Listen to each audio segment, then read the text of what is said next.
Hi, we're almost on the cusp of April, and it's traditionally been called the cruelest month, and it's certainly the cruelest month for politicians. We've got one of the most momentous elections going to come up in a couple of weeks, in fact, and we are today talking about a party that was once called the Natural Party of Governance, and it's had a very checkered career in recent years.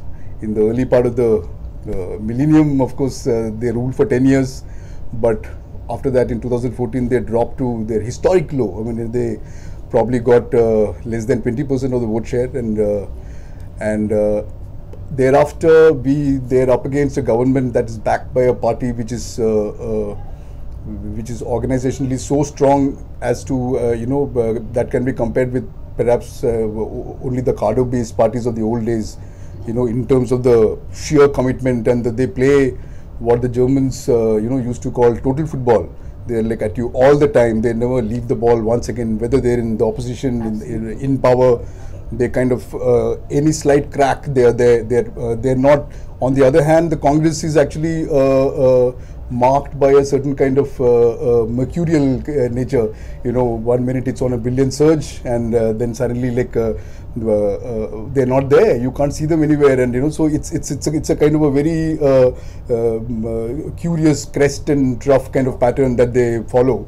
And December they were on a big high, and everyone thought, okay, 3 heartland states, very much against the received wisdom, they actually broke into the Hindi heartland. 3 big states they got, where the BJP was actually ruling for quite a long time, and they were considered the natural kind of, they had almost kind of become a part of the landscape there, and the Congress had been pretty much decimated. And after that, then within a couple of months, you have had the scenario of a different kind of narrative coming into the frame: national security, Pulwama, Balakot. And it's been a month, and more than a month now, month and a couple of weeks, and the narrative changed completely. And suddenly you found people imagining 2019 to be a kind of a no contest, and that was the public perception in one sense. But last week, early this week, in fact, they have come out with, Rahul Gandhi came out with a the minimum guarantee scheme that hits at the core of the kind of gaps that had been left in the narrative by the Narendra Modi government. And because it addresses poverty, it addresses unemployment, and all the economic distress that the farmers feel and the various sectors feel at the lower end of the economic spectrum, this appeals to them. And does this now mean another turning point very late into the game? We have with us Bhavna and Puneet, and would you sort of take us through some of what you did in the story? See, the story largely deals with whether the Congress has now finally found a game changer for itself, whether they really think that they're in with a fighting chance, because as Sunil was saying, the party had been written off. Everyone thought that it's just impossible for the Congress in its current state to defeat the BJP. So now what has changed for the Congress, whether the promise of a 72,000 per annum dole in terms of minimum income guarantee works with the voters more than the sentiment of patriotism and nationalism and this post Pulwama and post Balakot airstrikes, whether it changes the narrative, whether it steers it back to the Congress's core domain of social sector reforms, because that is a plank that the Congress has never abandoned. Ideologically, they've abandoned, their thing of being a secular party, and they've come towards a more soft Hindutva B team of the BJP kind of a narrative. But the core strength of the Congress has always been its social sector reform. So that is something that the party wants to steer the narrative back to, and they think that that is where they can actually make gains, because you can't really defeat the BJP when it comes to nationalism and Hindutva pride. Now you have the Space Force after the exactly, and which happened just a day after that. So the very fact that they actually did it shows that they were actually slightly bothered about the NYAY thing. And Bhavna, you think let's go back to a place like, let's say, Rajasthan, for instance, these were the defining characteristic of these 3 states, were that they were bipolar states. Yes. Unlike UP, So the Hindi heartland is not one entity. You have Bihar behaves slightly differently. There are more parties there. UP behaves entirely differently. It's actually quadri. It's not just bipolar states.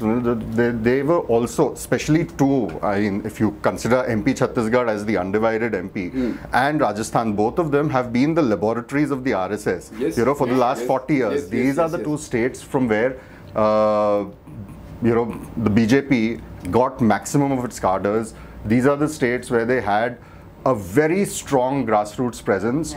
And now, I mean, there for the Congress to show some element of a revival is very important. But there's a slight dichotomy between, there's sometimes people imagine national security to be some sort of an abstract and, it has no real flesh and blood kind of this thing on the ground. That is not true. I mean, if you look at Rajasthan or some other places, the number of Jawans that they send, they probably score the highest in terms of the percentage per population. And so the very first rally that Narendra Modi held was in Churu. So it's not a arbitrary choice. It's actually going down to a place where that narrative really plays out, because that affects people's everyday lives also, as much as poverty, as much as everything else. So supposing a certain kind of a voter who has potentially been shifting between BJP and Congress, perhaps voted Congress in the December, this thing, Pulwama would, how do you think that's, and now again this is a kind of diverse kind of pulls on a single voter's psychology in one sense, I mean, so how do you think it might play out? No, that is the reason why it may be more interesting, because generally Rajasthan, it has voted as the assembly elections. It does not, isn't it? Yeah, it doesn't change. Yeah, the pattern remains the same, unlike Karnataka. But since the victory was not, the margin of victory was not very big for the Congress, and BJP again, I mean, they have been at it for the Lok Sabha elections because they know that they have to retain their seats there, because they can't lose their seats. So it may just shift this time back and to. There is also the fact that Rajasthan Congress, the score was lower than expected because of the infighting. And that actually, we have not heard much from Sachin Pilot over the last few months. Exactly how that might be playing out on the ground, Gehlot, Sachin Pilot, and those factional feuds, plus the churning within the castes and all that. That is going to be very interesting, because the Congress is not a party that plays very well to to demands of its factional leaders, to very specific caste combinations. That's not been the Congress's strength in recent years. And like how you started, BJP, because of its cadre in the organization, that is why it scores over. It surpasses the caste the sort of arguments to an extent, which the Congress cannot, because its ideology is not that kind of salient in one sense. Like there's no bristlingly arrant kind of a thing like nationalism there. So they do not know how exactly to surpass this. They have to go down to these things, and the field is very complicated. So they have to choose one over the other in every constituency. And beyond the Hindi heartland, there are also other places. There is Karnataka, there is Kerala, there is Tamil Nadu. They've been absent. What Amit Shah has been taunting them with for a few years, that we are going towards a Congress Mukt Bharat. So they were not even fighting from a position of strength. They were coming in from out of nowhere, and with a new president whose acceptability is still not entirely universal. I mean, let's say, to put it mildly, and but they've been doing not too badly compared to what might have been the general perception about Rahul Gandhi ever since he took over, I think November 2017. And there have been fairly decent showings. In Gujarat, for instance, they ran the BJP pretty close. And then these assembly elections, all the by-elections in between, Gorakhpur, Phulpur and all that.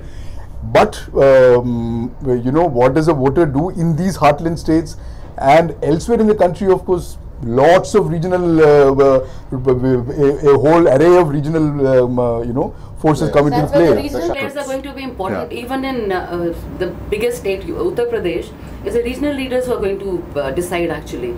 So, according to me, whatever I have seen and think, Congress is not really in the race in a state like UP. It is basically going to be the Mahagatbandhan versus the BJP. See, UP was anyway kind of written off, or maybe they make marginal gains or something like that. They have tried, but the broader narrative had this element of, can we have a coalition against the BJP, a united coalition where everyone comes on board, and it is perhaps Rahul Gandhi's leadership, the way it is perceived broadly, and the level of acceptability it has vis-a-vis other leaders who are all ambitious leaders, Mamata Banerjee, Trinamool, Chandrababu Naidu.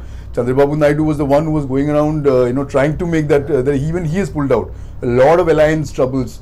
So would you want to? But see, when it comes to the alliances, I think there's a lot that we don't have an alliance. We don't have a national alliance. Okay. Yeah, but the point is that this narrative that the BJP has gone all out and got new allies and the Congress hasn't.